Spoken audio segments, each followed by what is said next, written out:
welcome to Ryan's Reviews. Today we're going to be covering the new House of the Dragon Season 3 teaser. Today we will be going in detail everything that's going on in that teaser, from upcoming deaths going on in the season to potential lore dives from the official Fire and Blood right here. It's gonna be an excellent season. I cannot wait to go into detail with you guys. Do not forget to like, comment, and subscribe. This is my very first video today, so I would appreciate getting to know everyone. All right, without further ado, let's get into it.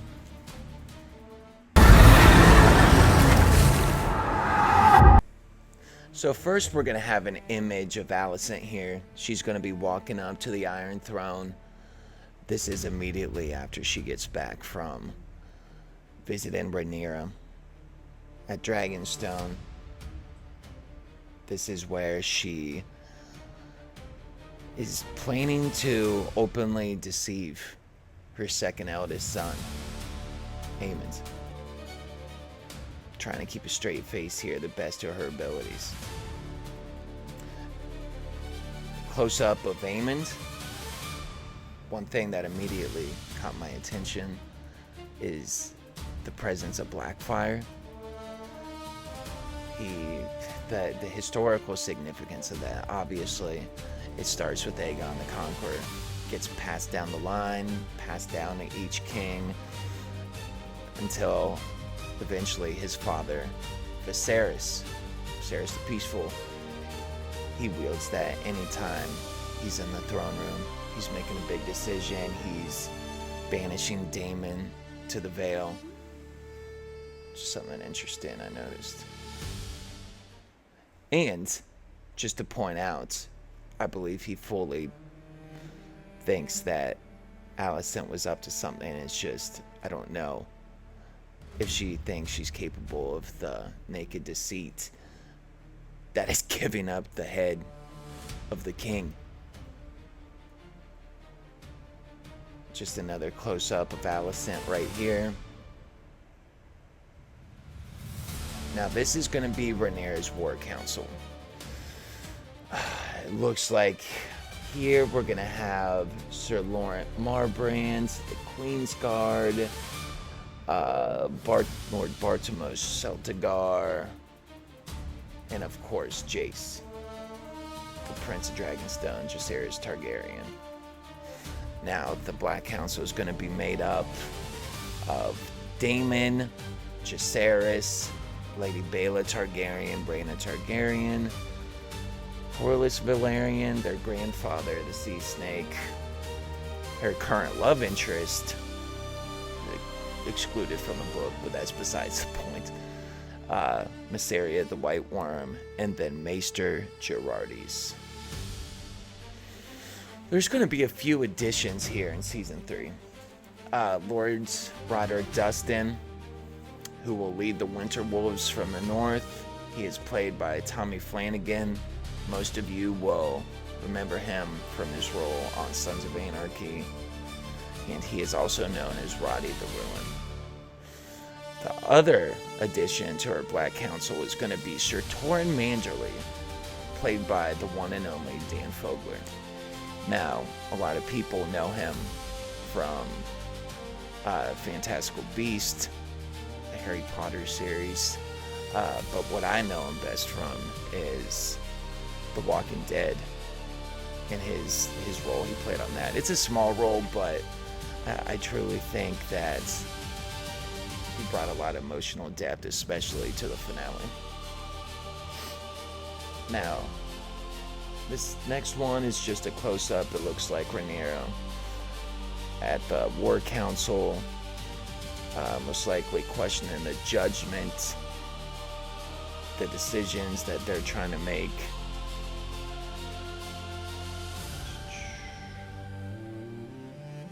Alicent right here, walking into the Red Keep. Another close-up of Alicent. Now this one's interesting. It is a still shot of Rhaenyra and Jace saying that she cannot trust Alicent.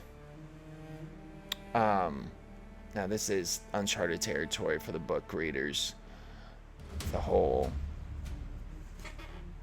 going behind the back and those two meeting just never happened in the book. This can go really well, or it can be a train wreck. Next, right here, we are gonna have image of Daemon. Looks like he's prepping at Harrenhal. Just a little lore drop. In the source material, Fire and Blood, right here. Daemon actually abandons Harrenhal, flies Caraxes south. He finds out about the plan that Aemon's about to throw down. But the Gold Cloaks play a pivotal role in letting the Blacks into the gates. And this leads to the Hightower garrison getting overrun by Team Black. After taking the capital, Daemon was tasked to hunt down Aemons and Vhagar with the dragon seed nettles. That's all what happens in the book. What they do in the series is going to be a completely different story.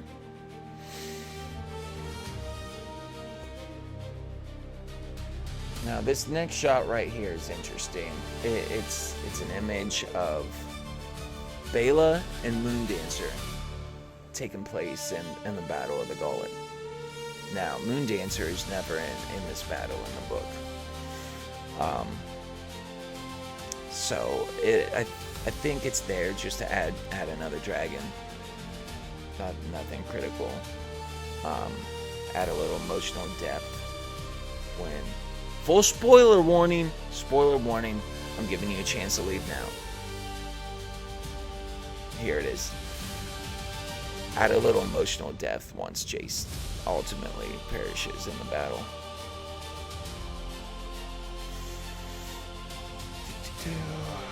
Right here, we are gonna have another close up of her. Here. This is gonna be Larys and Aegon once they flee King's Landing. I think that this is gonna be a very pivotal storyline. They had Chris and Cole say that Sunfire was long in the dying and left at Rook's Rest. I think that was meant to just play a trick on the audience. I think before season 3 is concluded, those two are going to get reunited. There's going to be teases throughout the season. I think he's going to mention Sunfire multiple times. He's going to think that he is dead. And they're going to get reunited. And it's going to be a huge part in the season 4 into how this thing wraps up. If they don't go that route, I don't know what Ryan Condal's doing. Because I don't mind a few diversions from the source material, but that right there, we can't. Alright, this looks like it's the battle staging area. A little chessboard. Got little dragon pieces on there. Maybe these are like house sigils. It's hard to tell exactly what they are. But this is probably planning the Gullets. They could be later in the season, but I believe it's for the Gullet, because I don't think they're going to really show that much footage in the trailer. The Blue Queen. This is one of the dragons we've been waiting for. I can't be more excited about this dragon. In the book, what is it? The Blue Queen, she breathes blue flames, which is very interesting. Like, we haven't seen anything like that since Daenerys' dragon got trapped behind the wall and the Night King took him over. But yeah, this is Darren's dragon, Alicent's 4th child. Yeah. So right here we're gonna have Ormond Hightower This is the first time we have seen him in any sort of trailer or footage. So he is going to be Alicent's first cousin. The actor that portrays him is going to be James Norton. And what he does is he leads the Hightower host from Old Town to King's Landing. And he takes part in a couple battles.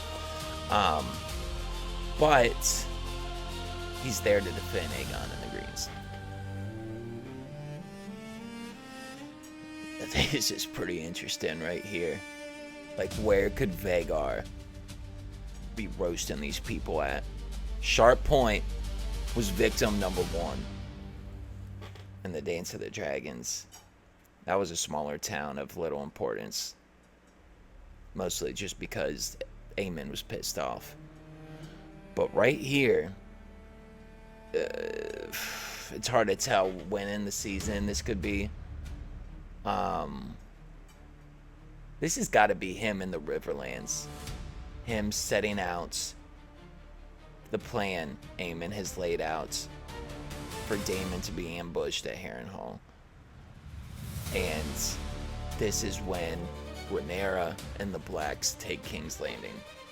It's just where in the Riverlands. It could also be the Crownlands too. Just could be on the journey there. But a badass shot nonetheless. Right here, this is close up of Rhaenyra.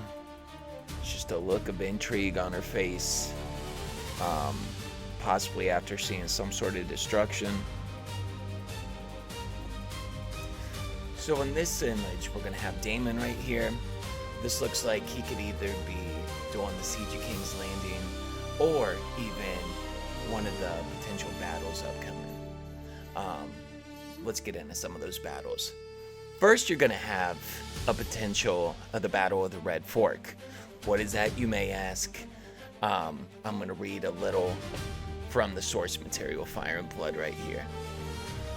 Lord Jason Lannister faced the Lord of Pink Maiden, Old Peter Piper, and Tristan Vance. The Westermen outnumbered the River Lords, but they weren't as familiar with the grounds. Thrice the Lannisters tried to force the crossing, and thrice they were driven back. In the last attempt, Lord Jason Lannister was dealt a mortal wound at the hand of a grizzled squire, Pate of Longleaf.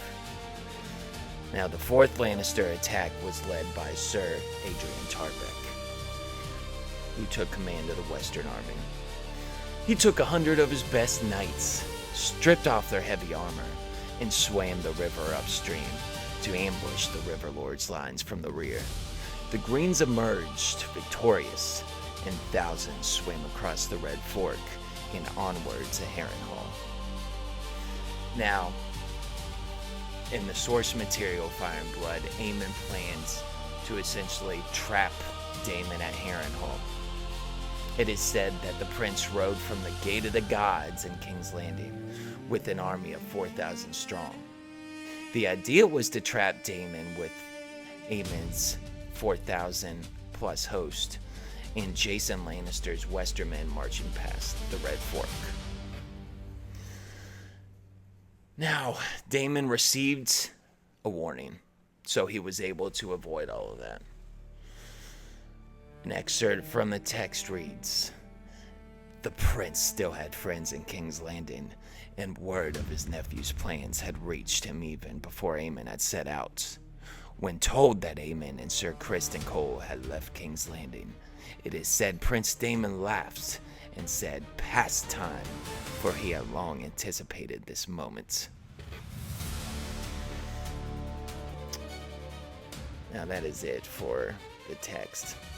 So I'm just gonna go to the next shot, which is a close-up of Daemon at one of the battles. Little fiery backgrounds. This could very well be Butcher's Ball or the Red Fork right here.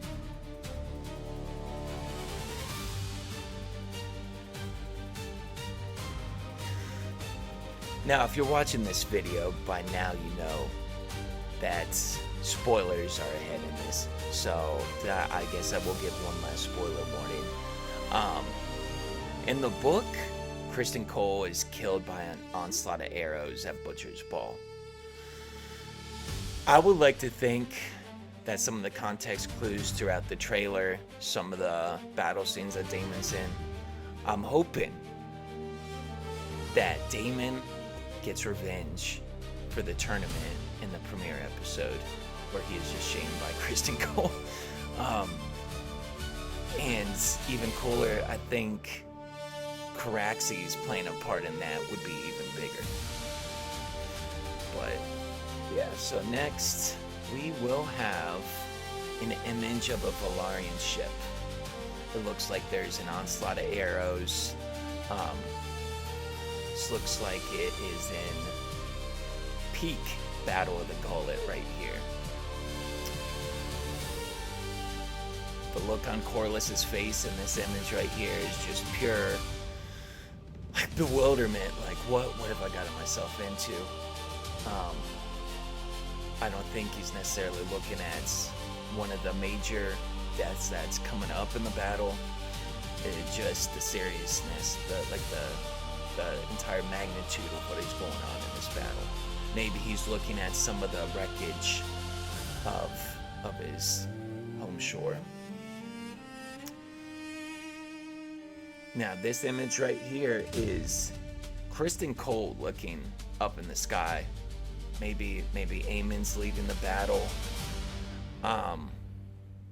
Maybe Aemon has just laid another atrocity on these soldiers, and Kristen is just fed up with it. Another cool image right here. It looks like this can be none other than Vhagar's footprint. I guess it could be Caraxes, which is some of the foreshadowing of what I spoke upon earlier with Kristen Cole's potential death. That could be pretty big indicator that Kristen Cole does not meet an arrow's death by multiple men. Could die by dragon fire. This right here is a pretty epic shot of Caraxes. It could be them in Harrenhal getting ready to leave the Riverlands, take off towards King's Landing. But man, I really hope Caraxes plays a bigger part, and not just in the battle above the God's Eye. I'm really hoping that he plays a big part. Now this is pretty cool right here. This looks like Aegon's Kingsguard getting ready to defend the throne room right here when Rhaenyra lays siege to King's Landing. Another cool shots of the Velaryon fleet.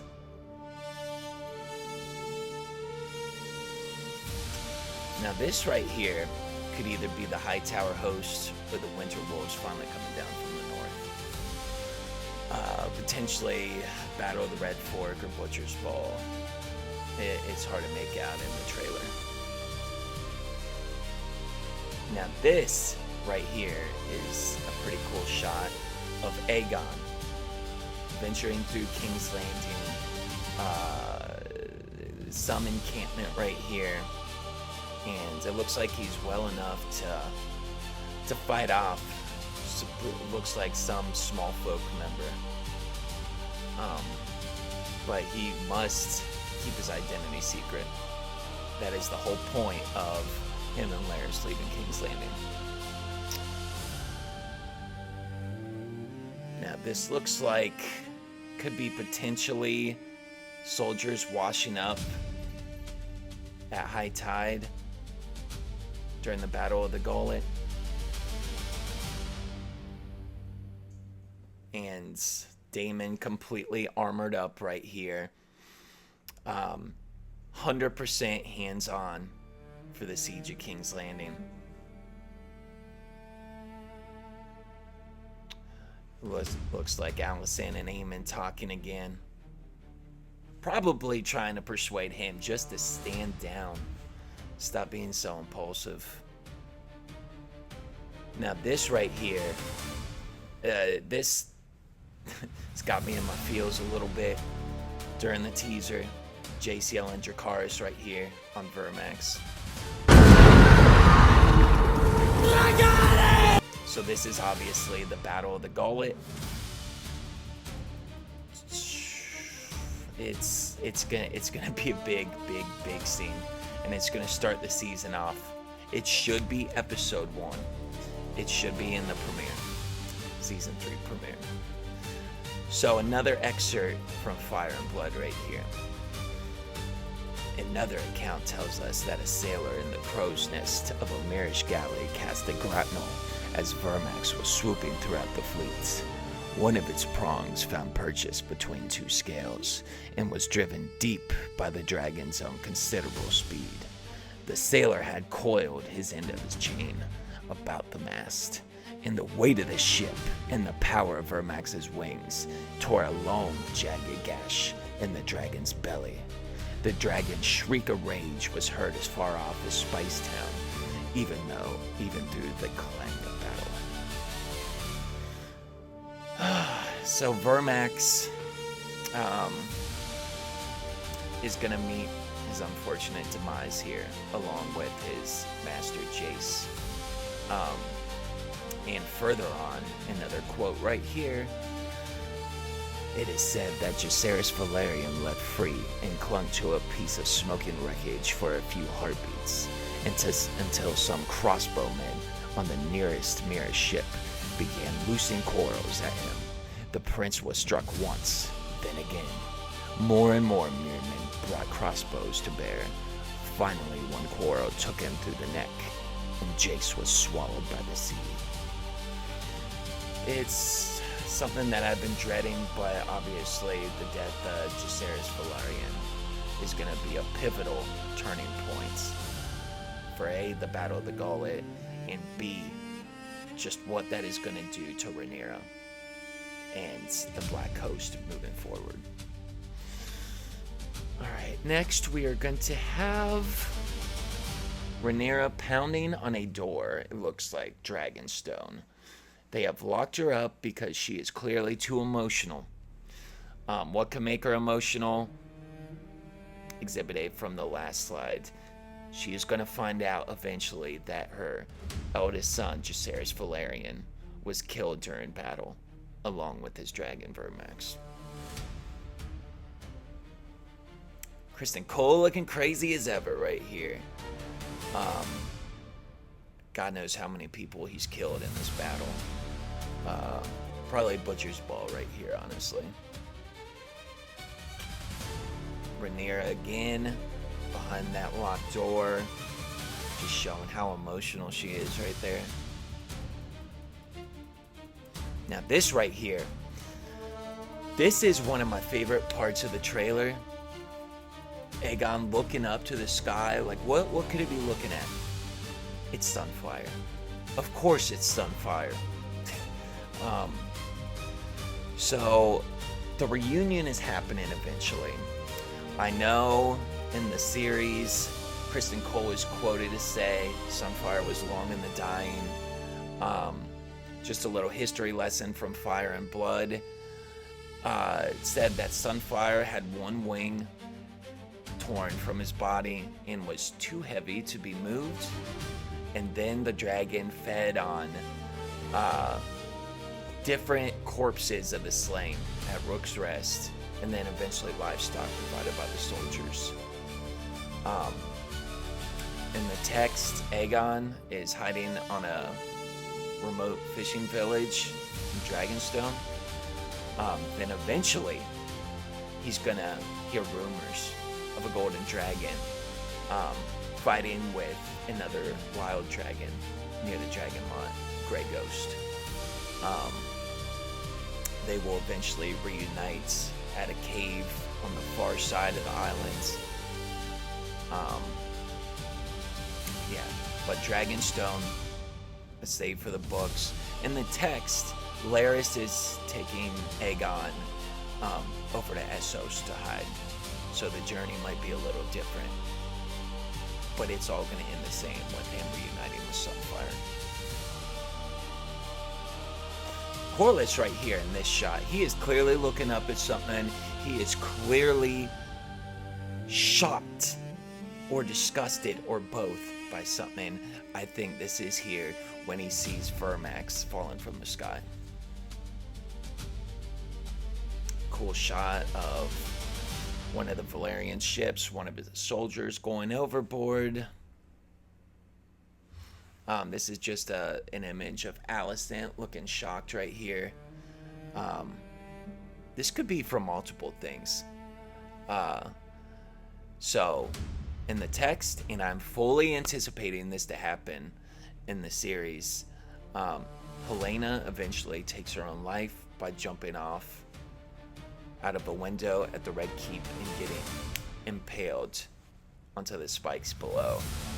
She could be seeing that, or she could be seeing, full spoiler, but you know, we're this far into the video now, Otto Hightower being beheaded, which that is one of the first things that Rhaenyra does when she takes King's Landing. She can have her answer now, stuffed in her father's mouth along with his withered cock. Let's end this mummer's farce. Daemon, full-on battle shot, Siege of King's Landing. Pretty cool shot. Now this right here is an image of some Kingsguard or knights taking a swing at someone, and Dragonfire is behind them. This means one thing. Dragons will fully be a part of the Siege of King's Landing. So that includes potentially Cyrax, but for sure Caraxes, I would think Sea Smoke, Vermithor, you're gonna have, who else? Sheep Stealer, and then probably Silverwing.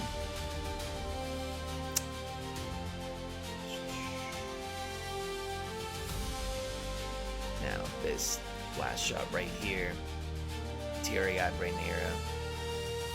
This is her for sure here in the news of Jace. I don't know what else it could be.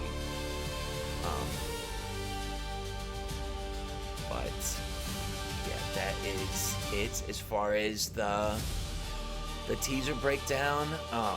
Thank you so much for joining me today on my very first review. Yeah, we will have plenty of more to come.